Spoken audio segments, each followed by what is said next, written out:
Bantuan bedah rumah tidak layak huni ini.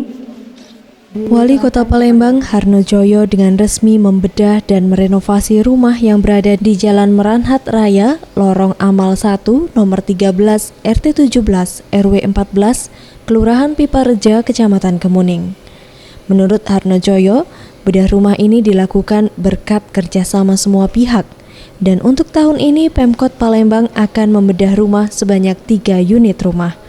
Namun untuk lokasi masih pada tahap pencarian. Kita berikan tepuk tangan yang meriah.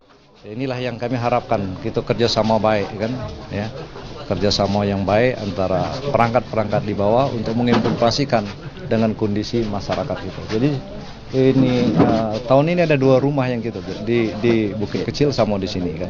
Ini hasil laporan atas hasil kami kerja ke kelurahan.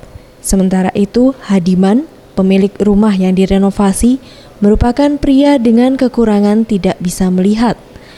Namun ia tidak putus asa, sebab ia mampu menafkahi 3 orang anaknya dengan mengamen. Hadiman mengaku tidak menyangka bahwa rumahnya direnovasi oleh Pemkot Palembang dan langsung diresmikan oleh Wali Kota Palembang Harnojoyo. Ya, alhamdulillah Pak. Saya bagai-bagai bagai mimpi begitu Pak. Selama ini saya mau berniat menarik rumah tapi saya tidak terbangun-bangun Pak. Alhamdulillah, bersyukur. Program bedah rumah oleh Pemkot Palembang mendukung program 0% kawasan kumuh yang ditargetkan akan terrealisasi di tahun 2019.